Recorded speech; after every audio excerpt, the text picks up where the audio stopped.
जन केरा, जित मिलिए चूकै सब सोग संतापै। वाहिगुरु जी का खालसा, वाहिगुरु जी की फतेह। धन धन बाला प्रीतम गुरु हरकृष्ण साहिब सच्चे पिता, तिन्हां दी पवित्र पावन चरण छो प्राप्त अस्थान गुरुद्वारा बंगला साहिब विखे जुड़ बैठे गुरु सवारे गुरुमुख सतसंगियो। साहिबा दी अपार किरपा है। धन धन चवर छतर तख्त दे मालक, जुगो जुग अटल साहिबे कुल आलम। सरवरे कायनात श्री गुरु ग्रंथ साहिब सच्चे पिता पातशाह जी दी पवित्र हजूरी दा आनंद माणदे होए आसा दी वार दी पावन बाणी दे शब्द कीर्तन अमृत वेले तो सजे होए दीवाना दे अंदर आप जी ने सरवण कीते ने। बहुत सत्कारयोग सिंह साहिब ज्ञानी रणजीत सिंह जी होरा ने अज जिस शब्द की विचार सांझी करनी है उसका मूल पाठ आप जी नूं सरवण कराया है। बहुत ठरमे ते ठहराओ दे नाल ये शब्द आप जी नूं सरवण कराया है। जिस तरह दे नाल शब्द पढ़िया गया है, मैनू नहीं लगता कि इहदे विच बहुता कुछ समझाउण दी जरूरत पैवे, क्योंकि पाठ अपने आप दे विच जदों असीं सहज दे विच ठहराओ रहाओ विश्राम दे के करते हाँ तो अपने आप ही समझ पैनी शुरू हो जाती है। आओ बड़े प्यार दे नाल इस शब्द की विचार दे नाल सांझ पाइए। विचारा नाल जुड़न तो पहला मन की एकाग्रता अते टिकाओ वास्ते करो रसना पवित्र। आखो सतनाम वाहे गुरु, फिर आखो सतनाम श्री वाहे गुरु। ये पावन शब्द 162 अंग श्री गुरु ग्रंथ साहिब महाराज जी दे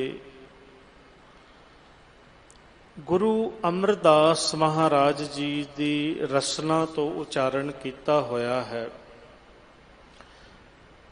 शब्द का जो सिरलेख महला तीजा गुरु नानक साहिब पातशाह जी के तीसरे स्वरूप गुरु अमरदास महाराज जी का उचारण किया होया है। अगे है गौड़ी बैरागण। गौड़ी राग मुख राग है ते बैरागण ये मिश्रित राग है। दो रागां नूं कंबाइन करके गुरु साहिब जी ने उचारण किया है। गौड़ी दे अंदर काफ़ी प्रकारां जिहड़ियां ने गौड़ी राग दियां, गौड़ी ग्वारेरी जिस तरह गौड़ी दीपकी, अनेक लगभग 28 प्रकारां ने गौड़ी राग दे अंदर जो मिश्रित रागां दे विच गुरु साहिब जी ने कुछ शब्दां नूं गायन करन दी हदायत की है, जो राग लय पद्धति दे नाल संबंध रखते हैं। गौड़ी बैरागण एक राग नहीं है, दो रागां नूं मिश्रित करके कंबाइन करके जिहड़ा है वो गायन करन दी हदायत है। ये कि इस शब्द नूं इन्हां दोनों रागां दे विच गायन किया जावे। वो कुछ कीर्तनीय ने जो ਇਹ ਸੋਝੀ ਰੱਖਦੇ ਨੇ। ਬਹੁਤੇ ਕੀਰਤਨੀਏ ਤੇ ਅੱਜ ਕੱਲ੍ਹ ਫਿਲਮੀ ਤਰਜ਼ਾਂ ਤੇ ਹੋਰ ਗਾਣਿਆਂ ਦੇ ਉੱਪਰ ਗਾਇਨ ਕਰਨ ਦੇ ਵਿੱਚ ਆਪਣੀ ਸ਼ਾਨ ਸਮਝਣ ਲੱਗ ਪਏ ਨੇ। ਕੋਈ ਸਮਾਂ ਹੁੰਦਾ ਸੀ ਜਿਸ ਵਕਤ ਫਿਲਮਾਂ ਵਾਲੇ ਜਿਹੜੇ ਸਨ, ਜਿਨ੍ਹਾਂ ਨੂੰ ਬੰਬਈ ਬਾਲੀਵੁੱਡ ਵਗੈਰਾ ਸ਼ਬਦਾਂ ਨਾਲ ਲੋਕੀ ਨਾਮ ਲੈਂਦੇ ਨੇ, ਉਹ ਦਰਬਾਰ ਸਾਹਿਬ ਆਉਂਦੇ ਸਨ, ਵੱਡੇ ਵੱਡੇ ਸੰਗੀਤਕਾਰ ਉੱਥੋਂ ਕੀਰਤਨ ਸਰਵਣ ਕਰਦੇ ਸਨ। ਕਈ ਵਾਰ ਤੁਸੀਂ ਸੁਣਿਆ ਹੋਵੇਗਾ ਰਾਗੀਆਂ ਜਾਂ ਐਸੇ ਲੋਕਾਂ ਦੇ ਮੁਖ ਤੋਂ, ਕੀਰਤਨੀਆਂ ਦੇ ਮੁਖ ਤੋਂ, ਦਰਬਾਰ ਸਾਹਿਬ ਦੀਆਂ ਪਰਿਕਰਮਾ 'ਚ ਬੈਠ ਕੇ ਜਾਂ ਅੰਦਰ ਬੈਠ ਕਰਕੇ, ਤੇ ਉਹ ਕਹਿੰਦੇ ਸਨ ਕਿ ਅਸੀਂ ਇੱਥੋਂ ਸਰਵਣ ਕਰਕੇ ਤੇ ਉੱਥੇ ਜਾ ਕੇ ਤਾਨਾਂ ਤਰਜ਼ਾਂ ਜਿਹੜੀਆਂ ਨੇ ਉਹ ਬਣਾਉਂਦੇ ਹਾਂ। ਪਰ ਅੱਜ ਅਸੀਂ ਦੇਖਦੇ ਹਾਂ ਕਿ ਕੰਮ ਜਿਹੜਾ ਹੈ ਉਹ ਉਲਟਾ ਹੋਣ ਲੱਗ ਪਿਆ ਹੈ। ਖੈਰ, ਇਹਦੇ ਵਿੱਚ ਰਾਗ ਵਿਦਿਆ ਜਿਹੜੀ ਇੱਕ ਮਿਹਨਤ ਮੰਗਦੀ ਹੈ, ਇਹ ਤਪੱਸਿਆ ਹੈ ਜਿਹਦੇ ਵਿੱਚ ਕਾਫੀ ਸਮਾਂ ਜਿਹੜਾ ਹੈ ਉਹ ਲਗਾਉਣਾ ਪੈਂਦਾ ਹੈ। ਲੈਅ-ਬੱਧ, ਰਾਗ-ਬੱਧ, ਤਾਲ-ਬੱਧ, ਇਹ ਕੀਰਤਨ ਜਿਹੜਾ ਪਾਰੰਪਰਿਕ ਸਾਡਾ ਵਿਰਸਾ ਹੈ, ਇਸ ਨੂੰ ਸੰਭਾਲਣ ਦਾ ਯਤਨ ਵੀ ਕਰਨਾ ਚਾਹੀਦਾ ਹੈ। ਇਹਦੇ ਉੱਪਰ ਕੰਮ ਵੀ ਕਰਨ ਦੀ ਲੋੜ ਹੈ ਤੇ ਕੀਰਤਨੀਆਂ ਨੂੰ ਖਾਸ ਕਰਕੇ ਇਹਦੇ ਉੱਪਰ ਧਿਆਨ ਦੇਣ ਦੀ ਲੋੜ ਹੈ। ਤੇ ਮੈਂ ਬੇਨਤੀ ਕਰਾਂ ਕਿ ਖਾਲੀ ਕੀਰਤਨੀਆਂ ਨੂੰ ਹੀ ਨਹੀਂ, ਸਾਨੂੰ ਸੁਣਨ ਵਾਲਿਆਂ ਨੂੰ ਵੀ ਥੋੜਾ ਠਰਮਾ, ਸਬਰ ਜਿਹੜਾ ਹੈ ਉਹ ਰੱਖਣ ਦੀ ਜ਼ਰੂਰਤ ਹੈ, ਕਿਉਂਕਿ ਅਸੀਂ ਖੁਦ ਹੀ ਕਹਿਣ ਲੱਗ ਪੈਂਦੇ ਹਾਂ ਜੀ ਰਾਗ ਦੀ ਤੇ ਸਮਝ ਨਹੀਂ ਆਈ। ਗੁਰੂ ਨਾਨਕ ਸਾਹਿਬ ਸੱਚੇ ਪਾਤਸ਼ਾਹ ਜੀ ਨੇ ਰਾਗਾਂ ਦੇ ਵਿੱਚ ਰਬਾਬ ਦੇ ਨਾਲ ਕੀਰਤਨ ਕੀਤਾ। ਇਹ ਸਾਡੀ ਮਰਜ਼ੀ ਹੈ ਕਿ ਸਾਨੂੰ ਸਮਝ ਨਹੀਂ ਆਈ ਤੇ ਅਸੀਂ ਸੁਣਨਾ ਹੀ ਨਹੀਂ। ਸਾਡੀ ਮਰਜ਼ੀ ਹੋਊਗੀ ਤੇ ਅਸੀਂ ਰਾਗ ਸੁਣਾਂਗੇ, ਨਹੀਂ ਮਰਜ਼ੀ ਹੋਊਗੀ ਤੇ ਨਹੀਂ ਸੁਣਾਂਗੇ ਜੀ। ਸਾਡੀ ਮਰਜ਼ੀ ਦਾ ਸਾਨੂੰ ਕੀਰਤਨ ਸੁਣਾਓ, ਨਹੀਂ, ਇਹ ਸਿੱਖ ਦਾ ਕੰਮ ਨਹੀਂ ਹੈ ਵੀ ਸਾਡੀ ਮਰਜ਼ੀ ਦੀਆਂ ਤਾਨਾਂ ਤੇ ਸਾਡੀ ਮਰਜ਼ੀ ਦੀਆਂ ਟਿਊਨਾਂ ਦੇ ਵਿੱਚ ਸਾਨੂੰ ਕੀਰਤਨ ਸੁਣਾਓ, ਅਸੀਂ ਕੀਰਤਨੀਆਂ ਨੂੰ ਕਹੀਏ।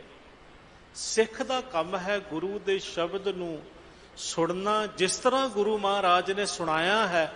ਜੇ ਇਸ ਤਰ੍ਹਾਂ ਸੁਣ ਲਈਏ ਐਜ਼ ਇਟ ਇਜ਼, ਜਿਸ ਤਰ੍ਹਾਂ ਪਰੰਪਰਾ ਚੱਲੀ ਆ ਰਹੀ ਹੈ ਗੁਰੂ ਸਾਹਿਬ ਜੀ ਦੇ ਵੇਲੇ ਤੋਂ, ਰਾਗਾਂ ਦੇ ਵਿੱਚ ਤੇ ਪੁਰਾਤਨ ਸਾਜ਼ਾਂ ਦੇ ਨਾਲ, ਹੁਣ ਤਾਂ ਪਰੰਪਰਾ ਮੁੱਕਦੀ ਜਾ ਰਹੀ ਹੈ, ਖਤਮ ਹੁੰਦੀ ਜਾ ਰਹੀ ਹੈ। ਸਾਨੂੰ ਸੰਗਤ ਨੂੰ ਵੀ ਇਹਦੇ ਵਾਸਤੇ ਜਿਹੜਾ ਹੈ ਉਹ ਥੋੜਾ ਜਿਹਾ ਉਦਮ ਕਰਨਾ ਪਵੇਗਾ। ਅਸੀਂ ਛੱਡ ਦਈਏ ਫਿਲਮਾਂ ਵੇਖ ਵੇਖ ਕੇ, ਸਾਡਾ ਮਨ, ਸੁਰਤੀਆਂ ਜਿਹੜੀਆਂ ਨੇ ਉੱਥੇ ਹੀ ਉਹਨਾਂ ਗਾਣਿਆਂ ਦੇ ਉੱਪਰ ਟਿਕੀਆਂ ਹੁੰਦੀਆਂ, ਉਹ ਗਾਣਿਆਂ ਦੀਆਂ ਧੁਨਾਂ ਵੱਜਦੀਆਂ ਨੇ ਕਿ ਅਸੀਂ ਨਾਲ ਨਾਲ ਸਿਰ ਹਿਲਾਉਂਦੇ ਹਾਂ। ਮਾਫ਼ ਕਰਨਾ ਮੈਨੂੰ, ਇਹ ਕਹਿਣਾ ਪੈਂਦਾ ਹੈ। ਬਹੁਤ ਸਾਰੇ ਐਸੇ ਵਣਗੀਆਂ ਨੇ ਗੁਰੂ ਗ੍ਰੰਥ ਸਾਹਿਬ ਜੀ ਦੇ ਅੰਦਰ ਜਿਹੜੀਆਂ ਕਦੇ ਤੁਸੀਂ ਕਿੱਧਰੇ ਨਹੀਂ ਸੁਣੀਆਂ ਹੋਣਗੀਆਂ। ਜਦੋਂ ਕੀਰਤਨੀਏ ਉਹਨਾਂ ਨੂੰ ਲੈ ਕੇ ਆਉਂਦੇ ਨੇ ਸੰਗਤਾਂ ਦੇ ਸਾਹਮਣੇ, ਤਾਂ ਤੁਸੀਂ ਆਪ ਵੀ ਉਸ ਦਾ ਆਨੰਦ ਮਾਣੋਗੇ। ਕੀਰਤਨੀਏ ਅਸੀਂ ਸਾਰੇ ਹੀ ਇਸ ਬਾਣੀ ਦਾ ਜਿਹੜਾ ਹੈ ਲਾਹਾ ਜਿਹੜਾ ਹੈ ਉਹ ਖੱਟ ਸਕਦੇ ਹਾਂ, ਪ੍ਰਾਪਤ ਕਰ ਸਕਦੇ ਹਾਂ। ਖੈਰ, ਇਹ ਦੋਨਾਂ ਮਿਸ਼ਰਤ ਰਾਗਾਂ ਦੇ ਵਿੱਚ, ਗੌੜੀ ਤੇ ਬੈਰਾਗਣ ਦੇ ਵਿੱਚ ਇਸ ਸ਼ਬਦ ਨੂੰ ਗਾਇਨ ਕੀਤਾ ਗਿਆ ਹੈ। ਇਸ ਸ਼ਬਦ ਦੀਆਂ ਰਹਾਉ ਦੀਆਂ ਪੰਕਤੀਆਂ ਨੇ, ਬਾਬਾ ਤੂੰ ਐਸੇ ਭਰਮ ਚੁਕਾਹੀ, ਜੋ ਕਿਛ ਕਰਤ ਹੈ ਸੋਈ ਕੋਈ ਹੈ ਰੇ, ਤੈਸੇ ਜਾਏ ਸਮਾਹੀ। ਰਹਾਉ, ਇਹ ਰਹਾਉ ਦੀ ਪੰਕਤੀ ਹੈ। ਬਾਬਾ ਸੰਬੋਧਨ ਹੈ ਸ਼ਬਦ, ਜਿਵੇਂ ਭਾਈ ਸ਼ਬਦ ਸੰਬੋਧਨ ਹੈ, ਬਾਬਾ ਸ਼ਬਦ ਸੰਬੋਧਨ ਹੈ। ਬਹੁਤ ਵਾਰ ਇਹ ਸ਼ਬਦ ਜਿਹੜਾ ਹੈ, ਇਹ ਜਦੋਂ ਵੀ ਗੁਰੂ ਸਾਹਿਬ ਸਾਨੂੰ ਸਮਝਾਉਂਦੇ ਹਨ ਤਾਂ ਇਹ ਸ਼ਬਦ ਜਿਹੜਾ ਹੈ ਸੰਬੋਧਨ ਰੂਪ ਦੇ ਵਿੱਚ ਵਰਤਦੇ ਨੇ। ਇਹਦਾ ਮਤਲਬ ਹੈ, ਹੇ ਭਾਈ ਤੂੰ ਐਸੇ ਭਰਮ ਚੁਕਾਹੀ, बड़े प्यार दे नाल गुरु साहब जी ने समझाया है कि भाई ਇਹਦਾ मतलब है कि कोई भरम है बंदे दे मन दे विच, मनुख दे मन दे विच, जिसनू गुरु साहब सानू निर्देश दे रहे ने कि तू इस तरह दूर कर सकता है, इस तरह तेरे मन का भरम जिहड़ा है, आह गल समझ के तेरे मन का भरम जिहड़ा है दूर हो सकता है, मुक सकता है। चुकाही का मतलब है दूर होना। जो किश करत है सोई कोई है रे। जो भी कोई कुछ हो रहा है संसार दे विच, वो कौन कर रहा है? वो बंदा समझे कि मैं कर रहा हाँ।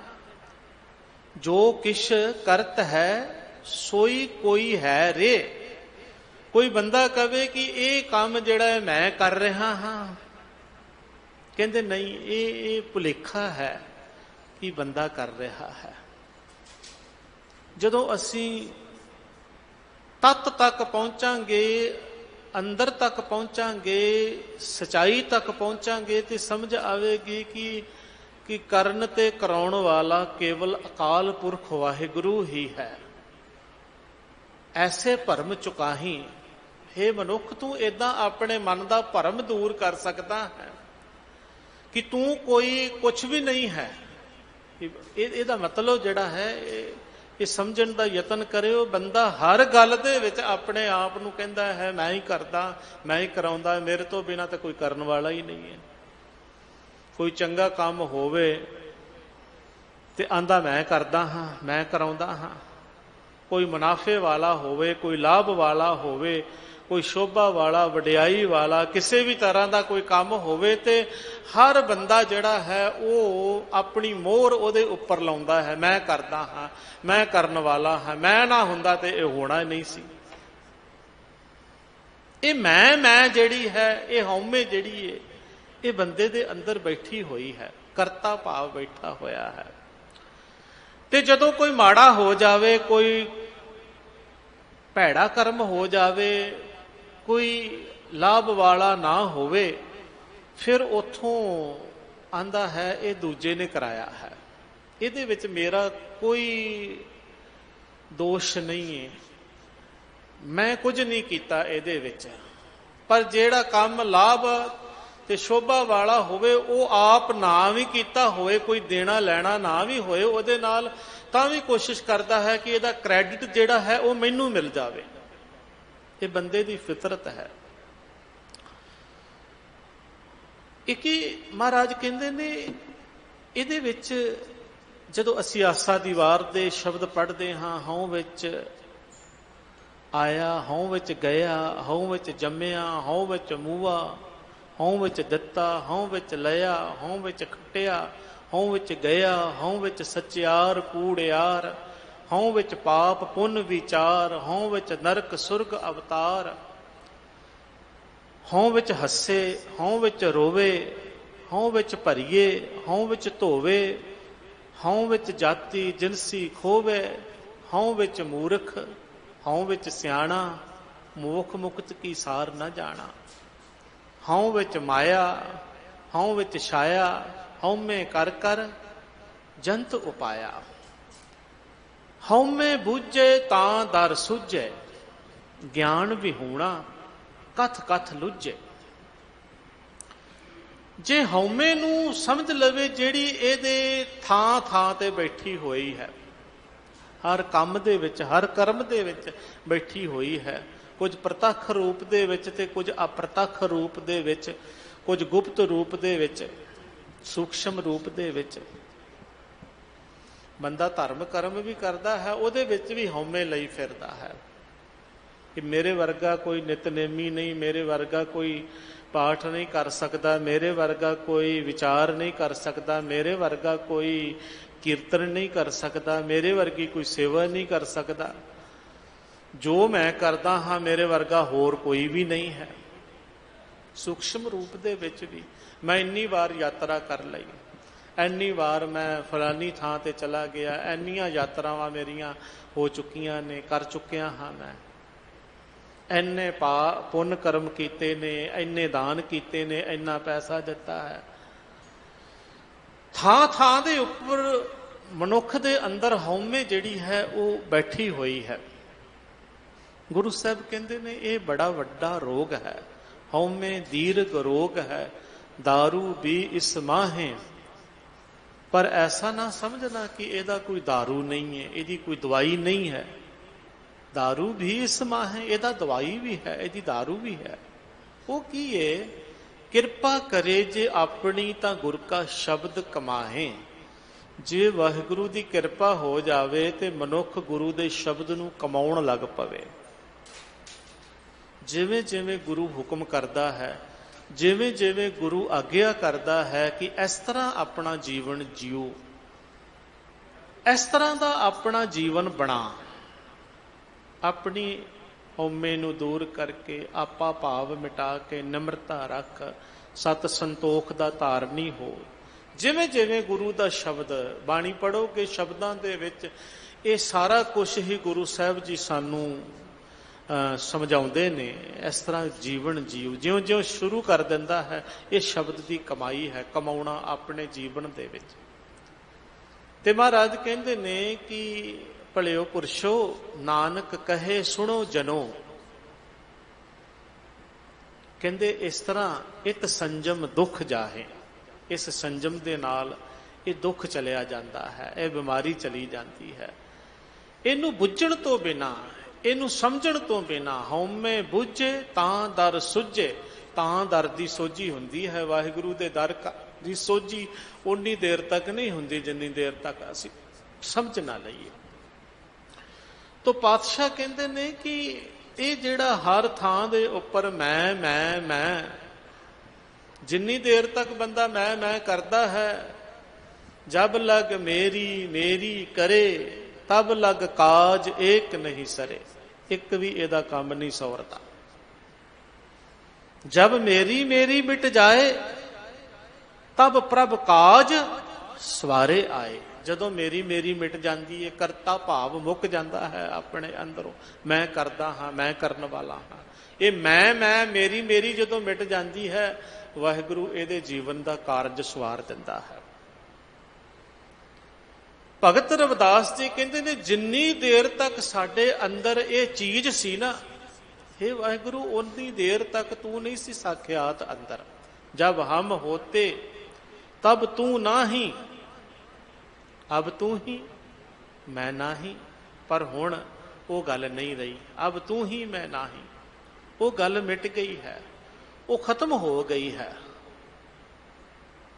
ਉਹ ਜੋ ਬਾਤ ਹਮ तुम कश होते तिनकी बात बिलानी। ओए जो बीच हम तुम कश होते तिनकी बात बिलानी। अलंकार मिल थैली होई है ताते कनक वखानी। ਸੋਨੇ ਦੇ ਗਹਿਣਿਆਂ ਨੂੰ ਇਕੱਠਿਆਂ ਕਰਕੇ ਕੋਈ ਸੁਨਿਆਰਾ ਜਾਂ ਕੋਈ ਵਿਅਕਤੀ ਅੱਗ ਦੇ ਵਿੱਚ ਪਾ ਦੇਵੇ, ਪਿੰਗਲ ਕਰਕੇ ਕੀ ਬਣਦਾ ਹੈ? ਉਹ ਗਹਿਣੇ ਜਿਹੜੇ ਨੇ, ਬਚਦਾ ਕੀ ਹੈ? ਜਿਹੜੇ ਕੋਈ ਗਾਨੀ ਹੋਵੇ, ਚੈਨੀ ਹੋਵੇ, ਕੋਈ ਹੱਥ ਦੀ ਕੜਾ ਹੋਵੇ, ਕੰਨ ਦਾ ਬੀਬੀਆਂ ਦਾ ਕਿਸੇ ਵੀ ਤਰ੍ਹਾਂ ਦਾ ਕੋਈ ਗਹਿਣਾ ਹੋਵੇ, ਤਰ੍ਹਾਂ ਤਰ੍ਹਾਂ ਦੇ ਗਹਿਣੇ ਹੁੰਦੇ ਨੇ, ਉਹਨਾਂ ਨੂੰ ਪਿਘਲਾ ਦਿਓ ਤੇ ਕੀ ਬਣ ਜਾਂਦਾ ਹੈ? ਕੀ ਬਚਦਾ ਹੈ?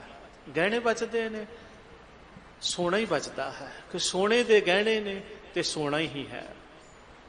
ਇਸ ਤਰ੍ਹਾਂ ਇਹਨਾਂ ਦ੍ਰਿਸ਼ਟਾਂਤਾਂ ਦੇ ਨਾਲ ਸਮਝਾਇਆ ਹੈ ਮਹਾਰਾਜ ਨੇ। ਅਲੰਕਾਰ ਮਿਲ ਥੈਲੀ ਹੋਈ ਹੈ ਤਾਂ ਤੇ ਕਨਕ ਵਖਾਨੀ। ਅਲੰਕਾਰ ਗਹਿਣੇ ਮਿਲ ਥੈਲੀ ਹੋਈ ਹੈ। ਉਹ ਮਿਲ ਕਰਕੇ ਉਹ ਜਦੋਂ ਉਹ ਗਹਿਣਿਆਂ ਦਾ ਜਿਹੜਾ ਰੂਪ ਹੈ ਉਹ ਮਿਟ ਜਾਂਦਾ ਹੈ, ਉਹ ਕੀ ਬਚਦਾ ਹੈ? ਕਨਕ ਵਖਾਨੀ। ਕਨਕ ਵਖਾਨਿਆ ਜਾਂਦਾ ਹੈ, ਸੋਨਾ ਕਿਹਾ ਜਾਂਦਾ ਹੈ। ਇਸੇ ਤਰ੍ਹਾਂ ਜਦੋਂ ਮੈਂ ਮੇਰੀ ਬੰਦੇ ਦੇ ਅੰਦਰੋਂ ਮਿਟ ਜਾਂਦੀ ਹੈ ਤੇ ਅੰਦਰ ਕੀ ਬਚਦਾ ਹੈ? ਉਹ ਪਰਮਾਤਮਾ ਤੇ ਪਰਮਾਤਮਾ ਦਾ ਸਵਰੂਪ ਹੀ ਹੈ। ਉਹ ਮਨੁੱਖ ਰੱਬ ਦਾ ਰੂਪ ਹੀ ਹੋ ਜਾਂਦਾ ਹੈ। ਉਹਦੇ ਵਿੱਚੋਂ ਜੇ ਮੈਂ ਮੇਰੀ ਮਿਟ ਜਾਵੇ, ਖਤਮ ਹੋ ਜਾਵੇ, ਹੰਕਾਰ ਕਰਤਾ ਭਾਵ ਮੁੱਕ ਜਾਵੇ, ਖਤਮ ਹੋ ਜਾਵੇ, ਤੇ ਪਿੱਛੇ ਇਹੀ ਕੁਝ ਬਚਦਾ ਹੈ। ਗੁਰੂ ਸਾਹਿਬ ਜੀ ਨੇ ਇਸ ਪੂਰੇ ਸ਼ਬਦ ਦੇ ਵਿੱਚ ਇਸ ਗੱਲ ਨੂੰ ਜਿਹੜਾ ਹੈ ਉਹ ਬਹੁਤ ਸੋਹਣੇ ਤਰੀਕੇ ਦੇ ਨਾਲ ਸਮਝਾਇਆ ਹੈ। ਤੇ ਭਗਤ ਜੀ ਕਹਿੰਦੇ ਨੇ ਕਿ ਅਬ ਤੂੰ ਹੀ ਮੈਂ ਨਾਹੀਂ, ਹੇ ਵਾਹਿਗੁਰੂ ਹੁਣ ਤੂੰ ਹੀ ਹੈ, ਹੁਣ ਮੈਂ ਨਹੀਂ ਹਾਂ, ਮੈਂ ਮੇਰੀ ਨਹੀਂ ਰਹਿੰਦੀ ਅੰਦਰ। ਜਦੋਂ ਐਸੀ ਗੱਲ, ਐਸੇ ਤੱਤ ਦੀ ਸਮਝ ਆ ਜਾਵੇ, ਸੋਝੀ ਆ ਜਾਵੇ ਕਿ ਜੋ ਕੁਝ ਵੀ ਕਰਨ ਵਾਲਾ ਹੈ ਉਹ ਪਰਮਾਤਮਾ ਹੀ ਹੈ, ਵਾਹਿਗੁਰੂ ਹੀ ਹੈ, ਤੇ ਉਹ ਅਨੇਕ ਰੂਪ ਹੋ ਕਰਕੇ, ਅਨੇਕ ਰੰਗਾਂ ਰੂਪਾਂ ਦੇ ਵਿੱਚ, ਜਾਤਾਂ ਜਨਸਾਂ ਦੇ ਵਿੱਚ, ਸਭ ਮੈਂ ਜੋਤ ਜੋਤ ਹੈ ਸੋਏ, ਤਿਸ ਦਾ ਚਾਨਣ ਸਭ ਮੈਂ ਚਾਨਣ ਹੋਏ, ਗੁਰ ਸਾਖੀ ਜੋਤ ਪ੍ਰਗਟ ਹੋਏ। ਇਹਨਾਂ ਮਹਾਵਾਕਾਂ ਅਨੁਸਾਰ ਆਪੇ ਹੀ ਵਰਤਣ ਵਾਲਾ, ਆਪੇ ਰਸੀਆ, ਆਪ ਰਸ, ਆਪੇ ਰਾਵਣ ਹਾਰ, ਆਪੇ ਹੋਵੇ ਚੋਲੜਾ, ਆਪੇ ਸੇਜ ਪਧਾਰ, ਰੰਗ ਰੱਤਾ ਮੇਰਾ ਸਾਹਿਬ, ਰਵ ਰਹਿਆ ਭਰਪੂਰ। ਇਹ ਗੱਲ ਇਸ ਸ਼ਬਦ ਦੇ ਰਾਹੀਂ ਸਮਝਾਈ ਹੈ। ਕਹਿੰਦੇ ਮਹਾਰਾਜ ਕਿ ਤੂੰ ਇਸ ਤਰ੍ਹਾਂ ਆਪਣੇ ਅੰਦਰੋਂ ਭਰਮ ਨੂੰ ਦੂਰ ਕਰ, ਇਹ ਮਤ ਸਮਝ ਕਿ ਤੂੰ ਕੁਝ ਕਰਨ ਵਾਲਾ ਹੈ ਜਾਂ ਕੋਈ ਮਨੁੱਖ ਦੇ ਵੱਸ ਹੈ। ਮਨੁੱਖ ਦੇ ਵੱਸ ਕੁਝ ਵੀ ਨਹੀਂ ਹੈ। ਮਾਨੁਖ ਕੀ ਟੇਕ ਬਿਰਥੀ ਸਭ ਜਾਨ, ਦੇਵਨ ਕੋ ਏਕ ਭਗਵਾਨ, ਜਿਸਕੇ ਦੀਏ ਰਹੇ ਅਘਾਏ, ਬਹੁੜ ਨਾ ਤ੍ਰਿਸ਼ਨਾ ਲਾਗੇ ਆਏ। ਨਾ ਹੀ ਬੰਦੇ ਦੇ ਹੱਥ ਵੱਸ ਕੁਛ ਹੈ। ਜੇ ਬੰਦੇ ਦੇ ਹੱਥ ਵੱਸ ਹੀ ਕੁਛ ਨਹੀਂ ਹੈ ਤੇ ਫਿਰ ਐਵੇਂ ਹੀ ਪਿੱਛੇ ਲੱਗੇ ਫਿਰੀਏ। ਇਹ ਪਖੰਡਵਾਦ ਜਿਹੜਾ ਹੈ ਬੜਾ ਸਾਡੇ ਸਮਾਜ ਵਿੱਚ ਚੱਲਿਆ ਹੋਇਆ ਹੈ। ਕੁਝ ਕੁ ਬੰਦਿਆਂ ਨੂੰ ਰੱਬ ਸਮਝ ਕੇ ਤੇ ਬੰਦੇ ਜਿਹੜੇ ਨੇ ਉਹ ਭੁਲੇਖਿਆਂ ਦੇ ਵਿੱਚ ਪਏ ਫਿਰਦੇ ਨੇ। ਬੰਦੇ ਦੇ ਹੱਥ ਵੱਸ ਕੁਛ ਨਹੀਂ। ਗੁਰਬਾਣੀ ਸਾਨੂੰ, ਗੁਰੂ ਦਾ ਸ਼ਬਦ ਸਾਨੂੰ ਇਹੀ ਸੋਝੀ ਪਾਉਂਦਾ ਹੈ, ਇਹੀ ਤੱਤ ਸਮਝਾਉਂਦਾ ਹੈ ਕਿ ਐਵੇਂ ਭਰਮ ਭੁਲੇਖਿਆਂ ਦੇ ਵਿੱਚ ਨਾ ਰਹੀ। ਜੋ ਕੁਝ ਵੀ ਕਰਨ ਤੇ ਕਰਾਉਣ ਵਾਲਾ ਹੈ ਉਹ ਵਾਹਿਗੁਰੂ ਮਾਲਕ ਹੀ, ਪਰਮਾਤਮਾ ਹੀ ਹੈ। ਤੇ ਸਾਹਿਬ ਕਹਿੰਦੇ ਨੇ ਕਿ ਰੰਗ ਰੱਤਾ ਮੇਰਾ ਸਾਹਿਬ, ਰਵ ਰਹਿਆ ਭਰਪੂਰ। ਉਹ ਸਾਰਿਆਂ ਦੇ ਵਿੱਚ ਰਮ ਰਿਹਾ ਹੈ, ਰਵਿਆ ਹੋਇਆ ਹੈ, ਸਭ ਦੇ ਵਿੱਚ ਭਰਪੂਰ ਹੈ। ਆਪੇ ਮਾਛੀ ਮਛਲੀ, ਆਪੇ ਪਾਣੀ ਜਾਲ, ਆਪੇ ਲਾਲ ਮਨਕੜਾ, ਆਪੇ ਅੰਦਰ ਲਾਲ।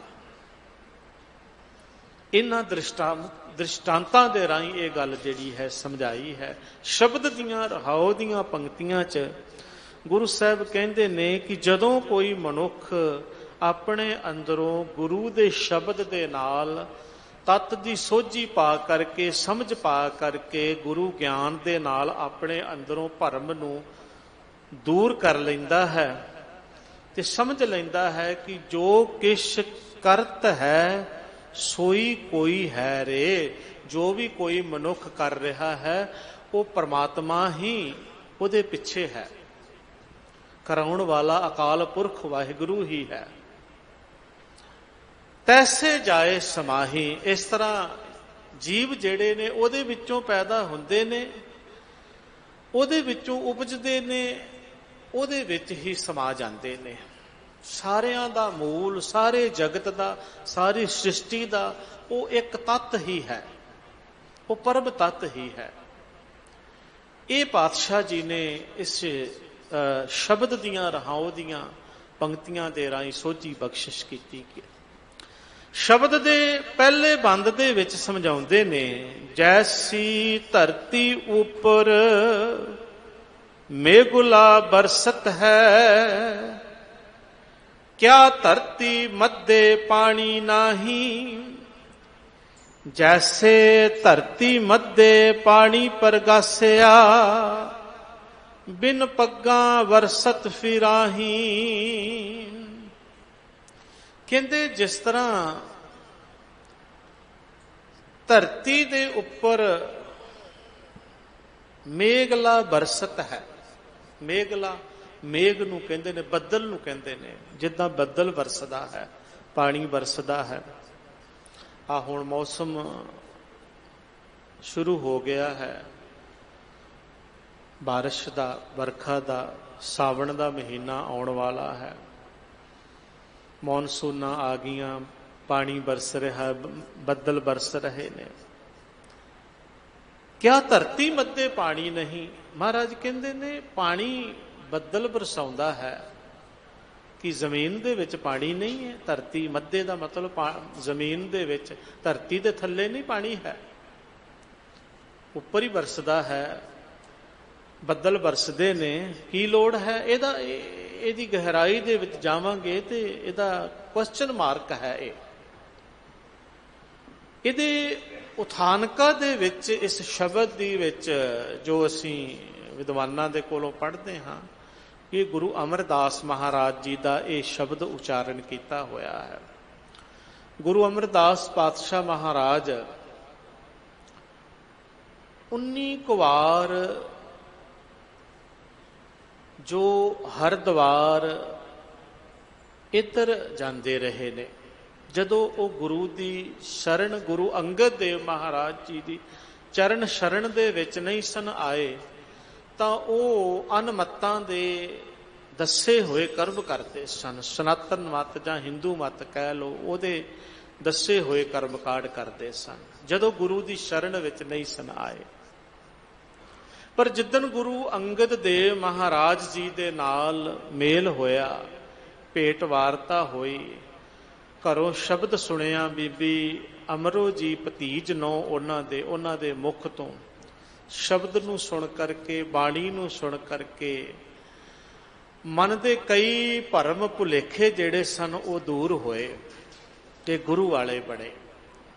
तुसी इतिहास सुनिया, पढ़िया भी है कई बार, कई विद्वानां दे कोलों सुनिया। गुरु अंगद देव महाराज जी की चरण शरण दे विच जा करके जो अनेकां वार तीर्थां दे इशनान, गंगा दे इशनान करके, कर्म कांड करके, देवी देवतियां दी पूजा करके, व्रत रख के भी मन नूं शांति ते सुकून नहीं सी मिलिया, वो सुकून, वो शांति गुरु अंगद देव पातशाह जी की चरण शरण दे विच जाके प्राप्त होया।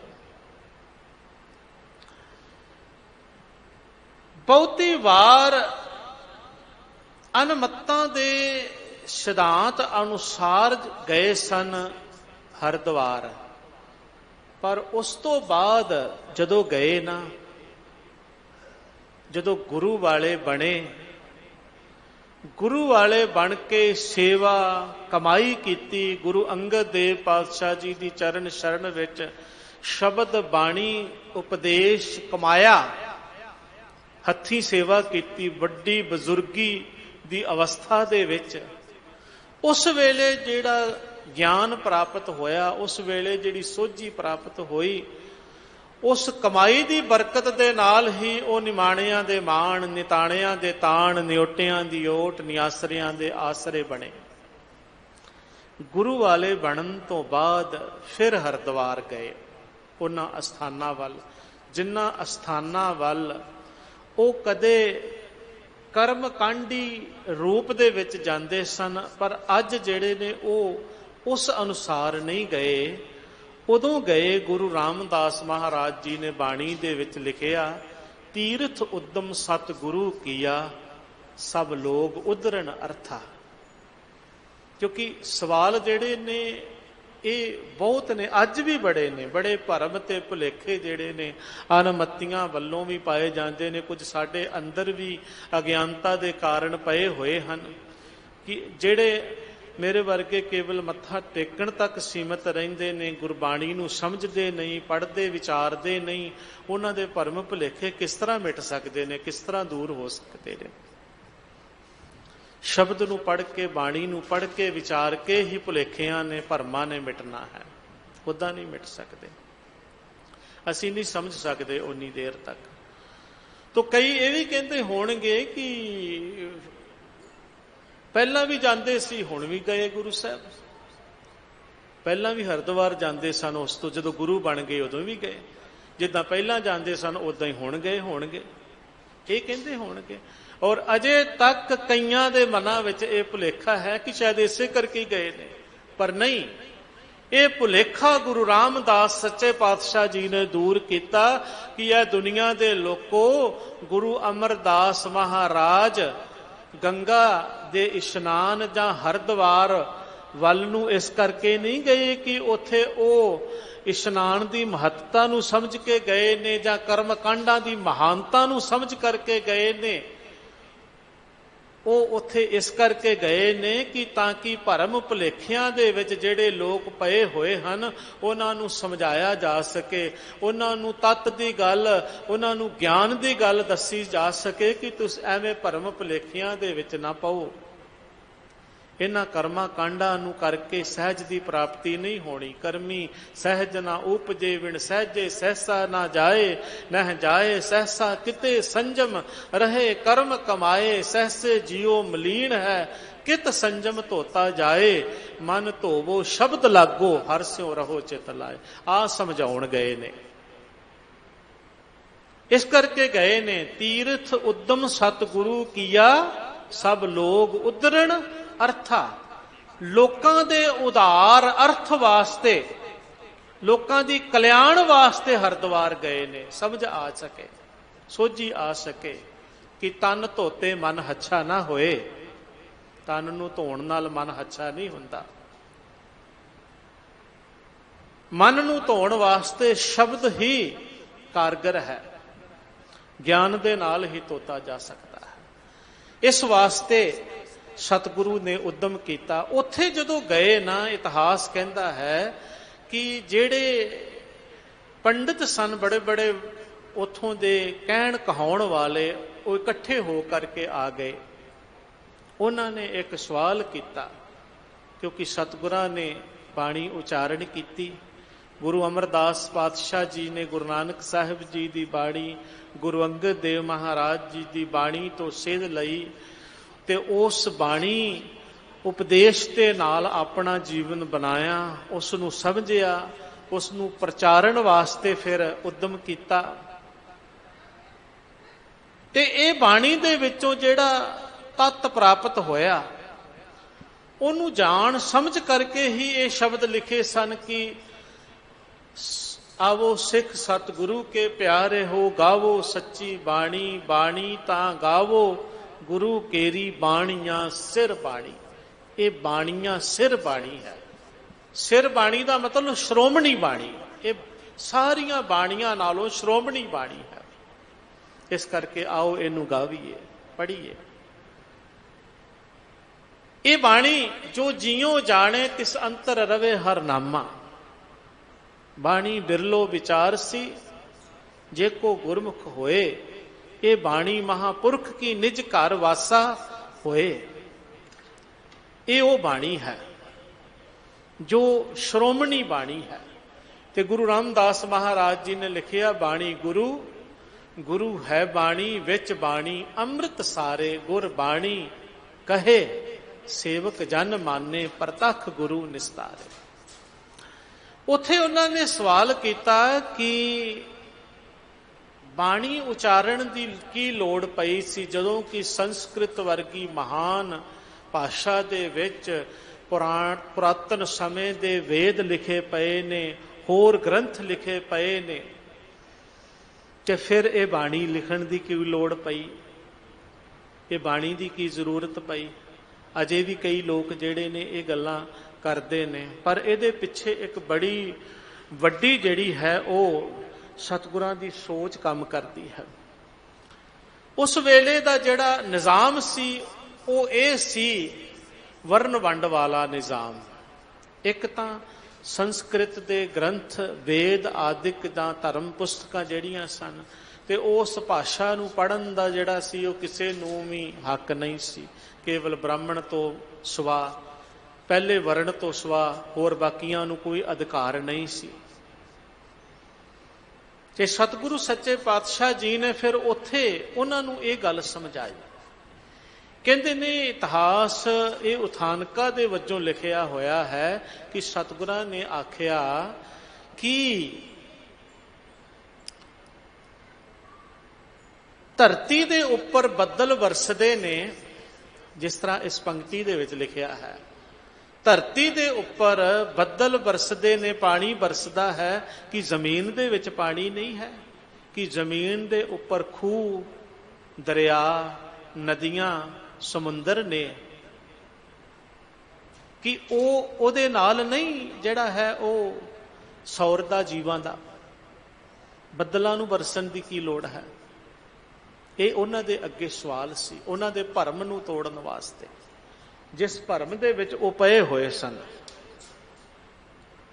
ਉੱਥੇ ਇਤਿਹਾਸ ਲਿਖਦਾ ਹੈ ਕਿ ਸਤਿਗੁਰਾਂ ਨੇ ਬਚਨ ਕਹੇ, ਇਤਿਹਾਸ ਦੇ ਵਿੱਚ ਲਿਖਿਆ ਹੈ ਕਿ ਸਾਹਿਬ ਗੁਰੂ ਅਮਰਦਾਸ ਮਹਾਰਾਜ ਕਹਿੰਦੇ ਨੇ ਕਿ ਭਾਈ ਸਤਿਗੁਰ ਬਾਣੀ ਮੇਘ ਸਮਾਨ, ਬਰਸੇ ਚੌਦਿਸ ਬਿਖੇ ਮਹਾਨ। वेद पुराण कूप जल जैसे, बरसाए कहो क्यों कैसे। वेद पुराण महाराज कहते ने ये खूह दे पानी दे समान ने। हुण बाणी दी ते उन्हां दा जिहड़ा है वो जिहड़ा विलक्षणता है वो गुरु साहब दसदे ने, इतिहासकारां ने लिखिया, साखीकारां ने लिखिया। अंतर की है? ठीक है, खूह तो भी कुछ लोग पानी पींदे ने, खूह दे आस पास जेड़े रहिंदे ने। महाराज कहंदे ने कोई नहीं, खूह तो भी पानी पींदे ने, दरिया दे कोल जेड़े रहिंदे ने दरिया दे कोल भी पानी पींदे ने। जिथे जिथे जो कोई सोमा है पानी दा, उथों उथों वो पानी पींदा है, अपनी प्यास बुझाउंदा है। बट ਜਿਹੜੇ ਟਿੱਬਿਆਂ ਤੇ ਰਹਿੰਦੇ ਨੇ, ਜਿਹੜੀਆਂ ਉੱਚੀਆਂ ਥਾਵਾਂ ਤੇ ਰਹਿੰਦੇ ਨੇ, ਜਿਹੜੀਆਂ ਐਸੀਆਂ ਦੁਰਗਮ ਜਗ੍ਹਾ ਨੇ ਜਿੱਥੇ ਨਾ ਖੂਹ ਹੈ, ਨਾ ਕੋਈ ਤਲਾਬ ਹੈ, ਨਾ ਕੋਈ ਹੋਰ ਪਾਣੀ ਦਾ ਸੋਮਾ ਹੈ, ਉੱਥੇ ਪਾਣੀ ਕਿੱਦਾਂ ਜੀਵ ਪੀਂਦੇ ਨੇ? ਉੱਥੇ ਜਾ ਕੇ ਬੱਦਲ ਹੀ ਉਹਨਾਂ ਜੀਵਾਂ ਦੀ ਪਿਆਸ ਬੁਝਾਉਂਦੇ ਨੇ। ਉਹਨਾਂ ਧਰਤੀਆਂ ਦੇ ਉੱਪਰ, ਉਹਨਾਂ ਥਾਵਾਂ ਦੇ ਉੱਪਰ ਜਿਹੜੀਆਂ ਫਸਲਾਂ ਨੇ ਉਹਨਾਂ ਨੂੰ ਸਰਬਸਾਰ, ਉਹਨਾਂ ਨੂੰ ਹਰਾ ਭਰਾ ਬੱਦਲ ਹੀ ਕਰਦਾ ਹੈ। ਜਿੱਥੇ ਕਿਤੇ ਵੀ ਪਾਣੀ ਨਹੀਂ ਪਹੁੰਚਦਾ, ਬੱਦਲ ਉੱਥੇ ਪਾਣੀ ਲੈ ਜਾਂਦਾ ਹੈ। ਪਰਮਾਤਮਾ ਨੇ ਨਿਜ਼ਾਮ ਐਸਾ ਬਣਾਇਆ ਹੈ ਕਿ ਉਹੀ ਪਰਮਾਤਮਾ ਜਿਹੜਾ ਹੈ, ਹੁਣ ਇੱਥੇ ਤੱਤ ਦੀ ਗੱਲ ਆ ਗਈ ਜਿਹੜੀ ਭਰਮ ਚੁਕਾਹੀ ਵਾਲੀ, ਕਿ ਉਹੀ ਪਰਮਾਤਮਾ ਜਿਹੜਾ ਸਾਰੀਆਂ ਥਾਵਾਂ ਦੇ ਉੱਤੇ ਜਲ ਰੂਪ ਹੈ, ਉਹੀ ਫਿਰ ਮੇਘ ਰੂਪ ਹੋ ਜਾਂਦਾ ਹੈ, ਉਹੀ ਬੱਦਲ ਰੂਪ ਹੁੰਦਾ ਹੈ। ਤੇ ਬੱਦਲ ਰੂਪ ਹੋ ਕਰਕੇ ਸਭ ਪਿਆਸੇ ਜੀਵਾਂ ਦੀ ਪਿਆਸ ਬੁਝਾਉਂਦਾ ਹੈ, ਸਾਰੀਆਂ ਧਰਤੀਆਂ ਨੂੰ ਹਰਿਆ ਭਰਿਆ ਕਰਦਾ ਹੈ। ਚਾਹੇ ਉੱਚੀਆਂ ਹੋਣ, ਚਾਹੇ ਨੀਵੀਆਂ ਹੋਣ, ਚਾਹੇ ਪਹਾੜ ਹੋਣ, ਤੇ ਚਾਹੇ ਜਿੱਦਾਂ ਦੇ ਮਰਜ਼ੀ ਥਾਂ ਹੋਣ, ਚਾਹੇ ਰਤੀਲੀ ਜ਼ਮੀਨ ਹੋਵੇ ਤੇ ਭਾਵੇਂ ਉਹ ਜ਼ਮੀਨ ਜਿਹੜੀ ਹੈ ਜ਼ਰਖੇਜ਼ ਹੋਵੇ, ਤੇ ਭਾਵੇਂ ਉਪਜਾਊ ਹੋਵੇ, ਜਿੱਦਾਂ ਦੀ ਮਰਜ਼ੀ ਹੋਵੇ, ਪਾਣੀ ਜਿੱਥੇ ਵੀ ਬਰਸਦਾ ਹੈ, ਬੱਦਲ ਜਿੱਥੇ ਵੀ ਬਰਸਦਾ ਹੈ, ਉੱਥੋਂ ਦੀ ਜ਼ਮੀਨ ਨੂੰ ਹਰਿਆ ਭਰਿਆ ਕਰ ਦਿੰਦਾ ਹੈ। ਉਹ ਉੱਥੇ ਪਿਆਸਿਆਂ ਦੀ ਪਿਆਸ ਬੁਝਾ ਦਿੰਦਾ ਹੈ। ਵੇਦ ਪੁਰਾਣ ਕੂਪ ਜਲ ਜੈਸੇ, ਵੇਦ ਤੇ ਪੁਰਾਣ ਖੂਹ ਦੇ ਪਾਣੀ ਦੀ ਤਰ੍ਹਾਂ ਨੇ। ਸਤਿਗੁਰ ਬਾਣੀ ਮੇਘ ਸਮਾਨ, ਪਰ ਸਤਿਗੁਰੂ ਦੀ ਬਾਣੀ ਮੇਘ ਦੇ ਸਮਾਨ ਹੈ, ਬੱਦਲ ਦੇ ਸਮਾਨ ਹੈ। ਬਰਸੇ ਚੌਦਿਸ ਵਿਖੇ ਮਹਾਨ, ਜਿਹੜੀ ਚਾਰੇ ਤਰਫਾਂ ਦੇ ਵਿੱਚ, ਸਾਰਿਆਂ ਪਾਸਿਆਂ ਦੇ ਵਿੱਚ ਬਰਸਦੀ ਹੈ। ਬੱਦਲ ਇਹ ਨਹੀਂ ਪੁੱਛਦੇ ਕਿ ਕਿਹੜੀ ਜ਼ਮੀਨ ਜਿਹੜੀ ਹੈ ਉਹ ਬ੍ਰਾਹਮਣਾਂ ਦੀ ਏ, ਕਿ ਕਿਹੜੀ ਜ਼ਮੀਨ ਜੱਟ ਦੀ ਏ, ਕਿ ਕਿਹੜੀ ਕਿਸੇ ਗਰੀਬ ਦੀ ਏ, ਤੇ ਕਿਹੜੀ ਕਿਸੇ ਅਮੀਰ ਦੀ ਏ। ਅਮੀਰ ਗਰੀਬ ਵਰਨ ਵੰਡ ਕੁਝ ਨਹੀਂ ਵੇਖਦਾ ਬੱਦਲ। ਗੁਰੂ ਗ੍ਰੰਥ ਸਾਹਿਬ ਜੀ ਦੀ ਬਾਣੀ ਵੀ ਵਰਨ ਵੰਡ, ਕਿਸੇ ਜਾਤ ਪਾਤ, ਊਚ ਨੀਚ ਨੂੰ ਨਹੀਂ ਦੇਖਦੀ। ਜਿੱਥੇ ਵੀ ਪਿਆਸ ਹੈ, ਬੱਦਲ ਦਾ ਤੇ ਕੰਮ ਉਸ ਪਿਆਸ ਨੂੰ ਬੁਝਾਉਣਾ ਹੈ, ਜਲ ਦਾ ਤੇ ਕੰਮ ਪਿਆਸ ਨੂੰ ਬੁਝਾਉਣਾ ਹੈ। ਗੁਰੂ ਬੱਦਲ ਹੈ, ਤਾਂ ਹੀ ਤੇ ਆਖਿਆ ਮਹਾਰਾਜ ਨੇ, ਬੇਨਤੀ ਵੀ ਕੀਤੀ, ਬਰਸ ਮੇਘ ਜੀ ਤਿਲ ਬਿਲਨ ਮਨਾ ਲਾਵੋ। गुरु रूप हो के बेनती की है, हे बेग जी, हे गुरु जी बरसो, तिल बिलम ना लावो। रागियां ने, कीर्तनियां ने हुण शब्द पढ़ने ना, सावन का महीना आरंभ हो गया, ते इस राग दे विच, मलार राग दे विच कीर्तनीय जिहड़े ने, परंपरा चली आ रही है, कीर्तनीय कीर्तन करते हैं, बरस मेघ जी तिल बिलम ना लावो, तिल बिलम ना लावो। मेरी ਸੁੱਕੀ ਪਈ ਧਰਤੀ ਦੇ ਉੱਪਰ ਮੇਰੇ ਪਿਆਸੇ ਹੋਏ ਮਨ ਦੇ ਉੱਪਰ ਕਿਰਪਾ ਕਰਕੇ ਬਰਸੋ, ਸ਼ਬਦ ਦੀ ਉਪਦੇਸ਼ ਦੀ ਵਰਖਾ ਕਰੋ। ਬਰਸ ਪਿਆਰੇ ਮਨੇ ਸਧਾਰੇ, ਹੋਏ ਆਨੰਦ ਸਦਾ ਮਨ ਚਾਓ। हे ਪਿਆਰੇ ਵਰਖਾ ਕਰੋ, ਬਰਸ ਪਿਆਰੇ ਮਨੇ ਸਧਾਰੇ, ਮੇਰੇ ਮਨ ਨੂੰ ਧੀਰਜ ਮਿਲੇ, ਸਧਾਰੇ ਟਿਕ ਜਾਵੇ ਮੇਰਾ ਮਨ ਜਿਹੜਾ ਭਟਕ ਰਿਹਾ ਹੈ, ਭਟਕਣਾ ਵਿੱਚ ਪਿਆਰ ਹੈ। ਹੋਏ ਆਨੰਦ ਸਦਾ ਮਨ ਚਾਓ, ਮੇਰੇ ਮਨ 'ਚ ਆਨੰਦ ਹੋਵੇ, ਚਾਓ ਪੈਦਾ ਹੋਵੇ, ਖੁਸ਼ੀ ਪੈਦਾ ਹੋਵੇ। ਬਰਸ ਮੇਘ ਜੀ ਤਿਲ ਵਿਲਮ ਨਾ ਲਾਓ। ਤੋ ਇਹ ਫਰਕ ਹੈ। ਸਤਿਗੁਰੂ ਦੀ ਬਾਣੀ ਸਾਰਿਆਂ ਦੀ ਕਲਿਆਣ ਕਰਨ ਵਾਲੀ ਹੈ। ਇਸ ਸ਼ਬਦ ਦੇ ਵਿੱਚ ਸਤਿਗੁਰੂ ਜੀ ਇਹ ਗੱਲ ਸਮਝਾਉਂਦੇ ਨੇ, ਕਹਿੰਦੇ ਨੇ ਕਿ ਜਿਸ ਤਰ੍ਹਾਂ ਧਰਤੀ ਦੇ ਉੱਪਰ ਮੇਘ ਬਰਸਦੇ ਨੇ, ਕਿਆ ਧਰਤੀ ਮੱਧੇ ਪਾਣੀ ਨਹੀਂ, ਕਿ ਜ਼ਮੀਨ ਦੇ ਵਿੱਚ ਪਾਣੀ ਨਹੀਂ ਹੈ? ਜੈਸੇ ਧਰਤੀ ਮੱਧੇ ਪਾਣੀ ਪ੍ਰਗਾਸਿਆ, ਬਿਨ ਪੱਗਾਂ ਵਰਸਤ ਫਿਰਾਹੀ। ਜਿਵੇਂ ਧਰਤੀ ਦੇ ਵਿੱਚ ਪਾਣੀ ਹੈ, ਪ੍ਰਗਾਸਿਆ ਦਾ ਮਤਲਬ ਪਾਣੀ ਹੈ, ਪਾਣੀ ਧਰਤੀ ਦੇ ਵਿੱਚੋਂ ਨਿਕਲਦਾ ਹੈ, ਖੂਹ ਹੋਵੇ ਜਾਂ ਕੋਈ ਵੀ ਸਾਧਨ ਹੋਵੇ। ਤੇ ਕਹਿੰਦੇ ਨੇ ਫਿਰ ਕੀ ਹੁੰਦਾ ਹੈ ਕਿ ਅੱਜ ਧਰਤੀ ਦੇ ਉੱਪਰ ਆਕਾਸ਼ ਦੇ ਵਿੱਚ ਬਿਨਾਂ ਪੈਰਾਂ ਤੋਂ ਹੀ, ਪੱਗਾਂ ਦਾ ਮਤਲਬ ਪੈਰ, ਬਿਨ ਪੱਗਾਂ ਬਰਸਤ ਫਿਰਾਹੀ, ਬਿਨਾਂ ਪੈਰਾਂ ਤੋਂ ਹੀ ਉਹ ਪਾਣੀ ਜਿਹੜਾ ਹੈ ਉਹ ਬਰਸਦਾ ਫਿਰਦਾ ਹੈ, ਬੱਦਲ ਰੂਪ ਹੋ ਕਰਕੇ ਬਰਸਦਾ ਫਿਰਦਾ ਹੈ। ਇਹ ਤੁਸੀਂ ਜਾਣਦੇ ਹੀ ਹੋ ਕਿ ਇਹ ਇੱਕ ਕਿਸ ਤਰ੍ਹਾਂ ਦੀ ਤਕਨੀਕ ਹੈ। ਇਹ ਪਾਣੀ ਕਿਸ ਤਰ੍ਹਾਂ ਵਾਸ਼ਪੀਕਰਨ ਹੋ ਕੇ ਉਹੀ ਜਿਹੜਾ ਹੈ ਫਿਰ ਇਸ ਧਰਤੀ ਦੇ ਉੱਪਰ ਬਰਸਦਾ ਹੈ। ਤੋ ਮਹਾਰਾਜ ਕਹਿੰਦੇ ਨੇ ਕਿ ਉਹ ਆਪੇ ਹੀ ਸਾਰਿਆਂ ਰੂਪਾਂ ਦੇ ਵਿੱਚ ਭਰਪੂਰ ਹੈ, ਵਰਤਨ ਵਾਲਾ ਹੈ। ਤਤ ਦੀ ਗੱਲ ਇਹ ਹੈ, ਇਸਤਰੀ ਪੁਰਖ ਹੋਏ ਕੈ ਕਿਆ ਓਏ ਕਰਮ ਕਮਾਹੀ, ਨਾਨਾ ਰੂਪ ਸਦਾ ਹੈ ਤੇਰੇ, ਤੁਝ ਹੀ ਮਾਹੇ ਸਮਾਹੀ। हे ਵਾਹਿਗੁਰੂ, ਇਸਤਰੀ ਜਾਂ ਪੁਰਖਾਂ, ਬੰਦਿਆਂ ਜਾਂ ਇਸਤਰੀਆਂ ਦੇ ਰੂਪ ਦੇ ਵਿੱਚ ਹੋ ਕਰਕੇ ਉਹ ਕੀ ਕਰਮ ਕਰਦੇ ਨੇ? ਕਿਆ ਓਏ ਕਰਮ ਕਮਾਈ, ਭਾਵ ਕਿ ਉਹ ਕੋਈ ਆਪਣੀ ਮਰਜ਼ੀ ਦੇ ਨਾਲ ਕਰਮ ਕਰ ਸਕਦੇ ਨੇ? ਤੇਰੀ ਆਗਿਆ ਤੋਂ ਬਿਨਾ, ਤੇਰੀ ਰਜ਼ਾ ਤੋਂ ਬਿਨਾ ਕੋਈ ਕਵੇ ਕਿ ਮੈਂ ਕੁਝ ਕਰ ਲਵਾਂ, ਕੋਈ ਕਰ ਸਕਦਾ ਹੈ? ਤੇਰੀ ਆਗਿਆ ਤੋਂ ਬਿਨਾ, ਤੇਰੇ ਹੁਕਮ ਤੋਂ ਬਿਨਾ। ਹੁਕਮੀ ਹੋਵਨ ਆਕਾਰ, ਹੁਕਮ ਨਾ ਕਹੇ ਆ ਜਾਈ, ਹੁਕਮੀ ਹੋਵਨ ਜੀ, ਹੁਕਮ ਮਿਲੇ ਵਡਿਆਈ, ਹੁਕਮੀ ਉੱਤਮ ਨੀਚ, ਹੁਕਮ ਲਿਖ ਦੁੱਖ ਸੁਖ ਪਾਈਏ। ਇਹ ਉੱਥੇ ਤੱਤ ਦੀ ਗੱਲ ਹੈ। ਇਸਤਰੀ ਪੁਰਖ ਹੋਏ ਕੈ ਕਿਆ ਓਏ ਕਰਮ ਕਮਾਹੀ, ਨਾਨਾ ਰੂਪ ਸਦਾ ਹੈ ਤੇਰੇ। ਨਾਨਾ ਦਾ ਮਤਲਬ ਅਨੇਕ ਰੂਪ, ਅਨੇਕਾਂ ਹੀ ਰੂਪ ਨੇ ਹੈ ਵਾਹਿਗੁਰੂ ਤੇਰੇ। ਇਸਤਰੀ ਪੁਰਖ ਸਭ ਤੇਰੇ ਹੀ ਰੂਪ ਨੇ। ਸਾਰਿਆਂ ਰੂਪਾਂ ਦੇ ਵਿੱਚ ਤੂੰ ਜਿਹੜਾ ਹੈ, ਇਹ ਵਿਸ ਸੰਸਾਰ ਤੁਮ ਦੇਖਤੇ, ਇਹ ਹਰ ਕਾ ਰੂਪ ਹੈ। ਹਰ ਰੂਪ ਨਦਰੀ ਆਇਆ, ਗੁਰ ਪ੍ਰਸਾਦੀ ਬੁੱਝਿਆ ਜਾ ਵੇਖਾ। ਹਰ ਇੱਕ ਹੈ ਹਰ ਬਿਨ ਅਵਰ ਨਾ ਕੋਏ, ਕਹੇ ਨਾਨਕ ਇਹ ਨੇਤਰ ਅੰਧ ਸੇ ਸਤਿਗੁਰ ਮਿਲਿਆ ਦਿਵ ਦ੍ਰਿਸ਼ਟ ਹੋਏ। ਜਦੋਂ ਗੁਰੂ ਦੀ ਕੋਲੋਂ ਦ੍ਰਿਸ਼ਟੀ ਗਿਆਨ ਮਿਲ ਜਾਵੇ ਤਾਂ ਫਿਰ ਇਹ ਗੱਲ ਦੀ ਸਮਝ ਆ ਜਾਂਦੀ ਹੈ। ਤੁਝ ਹੀ ਮਾਹੇ ਸਮਾਹੀ, ਤੇਰੇ ਤੋਂ ਹੀ ਪੈਦਾ ਹੁੰਦੇ ਨੇ, ਤੇਰੇ ਵਿੱਚ ਹੀ ਸਮਾ ਜਾਂਦੇ ਨੇ। ਜੈਸੇ ਇੱਕ ਨਦ ਤੇ ਤਰੰਗ ਕੋਟ ਉਪਜਤ ਹੈ, ਪਾਨ ਕੇ ਤਰੰਗ ਸਭੇ ਪਾਨ ਹੀ ਕਹਾएंगे। जैसे एक आग ते कनुका कोट आग उठे, न्यारे न्यारे होके फिर आग में समाहेंगे। तैसे विश्व रूप ते अभूत भूत प्रगट होए, ताही ते उपज सभे ताही में समाएंगे। विश्व रूप परमात्मा तो ही पैदा होंदे ने, तो ਉਹਦੇ ਵਿੱਚ ਹੀ ਸਮਾ ਜਾਂਦੇ ਨੇ। नाना रूप सदा है तेरे, तुझ ही माहे समाही। इतने जन्म भूल परे से, जा पाया ता भूले नाही। इतने जन्म भूल परे से, ਜਿਹੜੇ ਬੰਦੇ ਕਈ ਜਨਮਾਂ ਦੇ ਵਿੱਚ ਅਸਲ ਗਿਆਨ ਤੋਂ ਭੁੱਲੇ ਰਹੇ, ਵਾਂਝੇ ਰਹੇ, ਭਟਕਦੇ ਰਹੇ, ਅਨੇਕਾਂ ਜਨਮਾਂ ਦੇ ਵਿੱਚ, ਕਈ ਜਨਮਾਂ ਦੇ ਵਿੱਚ ਭਟਕਦੇ ਰਹੇ ਪਰਮਾਤਮਾ ਤੋਂ ਵਿਛੜ ਕੇ। ਜਾਂ ਪਾਇਆ ਤਾਂ ਭੁੱਲੇ ਨਾਹੀਂ, ਪਰ ਜਦੋਂ ਉਹਨਾਂ ਨੂੰ ਸੋਝੀ ਆ ਜਾਂਦੀ ਫਿਰ ਉਹ ਭਟਕਦੇ ਨਹੀਂ, ਫਿਰ ਭਟਕਣਾ ਤੋਂ ਬਚ ਜਾਂਦੇ ਨੇ। ਜਾਂ ਕਾ ਕਾਰਜ ਸੋਈ ਪਰ ਜਾਣੇ, ਜੇ ਗੁਰ ਕੇ ਸ਼ਬਦ ਸਮਾਹੀ। ਜਿਸ ਮਾਲਕ ਦਾ ਕੰਮ ਹੈ, ਕਾਰਜ ਹੈ, ਉਹੀ ਜਾਣਦਾ ਹੈ।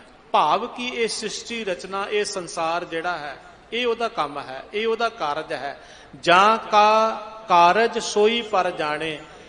ਅਸੀਂ ਨਹੀਂ ਇਹਦੇ ਬਾਰੇ ਕੋਈ ਸੋਝੀ ਰੱਖ ਸਕਦੇ। ਉਹੀ ਜਾਣਦਾ ਹੈ ਜਿਨੇ ਇਹ ਬਣਾਇਆ ਹੈ, ਰਚਿਆ ਹੈ।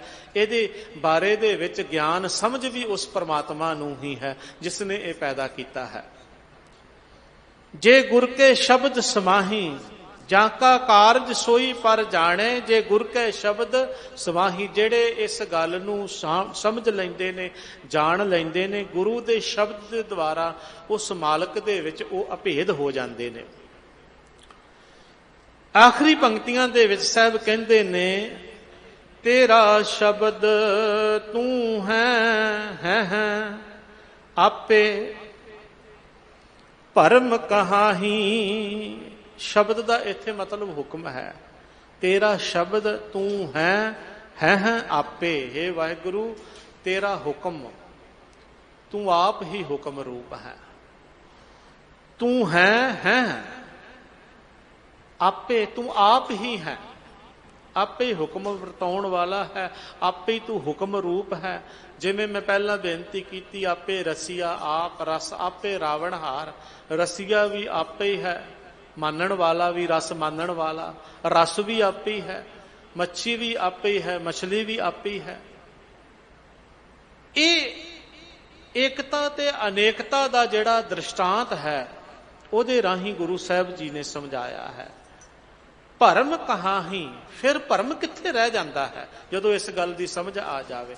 ਕਹਾਂ ਹੀ ਕਿੱਥੇ ਹੈ, ਭਰਮ ਕਹਾਂ ਹੀ, ਫਿਰ ਭਰਮ ਕਿੱਥੇ ਜਿਹਨੂੰ ਇਸ ਗੱਲ ਦੀ ਸਮਝ ਆ ਗਈ ਕਿ ਵਾਹਿਗੁਰੂ ਆਪੇ ਹੀ ਸਭ ਕੁਝ ਹੈ। ਜੀਵ ਵੀ ਆਪੇ ਹੀ ਹੈ ਤੇ ਜੀਵਾਂ ਤੋਂ ਵੱਖਰਾ ਵੀ ਆਪੇ ਹੀ ਹੈ। ਆਪੇ ਹਰ ਇੱਕ ਰੰਗ ਹੈ, ਆਪੇ ਬਹੁ ਰੰਗੀ, ਬਹੁ ਰੰਗਾਂ ਦੇ ਵਿੱਚ ਵੀ ਆਪ ਹੀ ਹੈ ਤੇ ਇੱਕ ਰੰਗ ਦੇ ਵਿੱਚ ਵੀ ਉਹ ਆਪੇ ਹੀ ਹੈ। ਨਾਨਕ ਤਤ ਤਤ ਸਿਉ ਮਿਲਿਆ, ਪੁਨਰਪ ਜਨਮ ਨਾ ਆਹੀ। हे ਨਾਨਕ ਆਖ। ਦੀਨ ਦੁਨੀਆ ਦੇ ਮਾਲਕ ਦੀ ਮੋਹਰ ਲਾ ਕੇ ਗੁਰੂ ਅਮਰਦਾਸ ਮਹਾਰਾਜ ਸਾਨੂੰ ਸਮਝਾਉਂਦੇ ਹਨ, ਤਤ ਤਤ ਸਿਉ ਮਿਲਿਆ। ਜਦੋਂ ਤਤ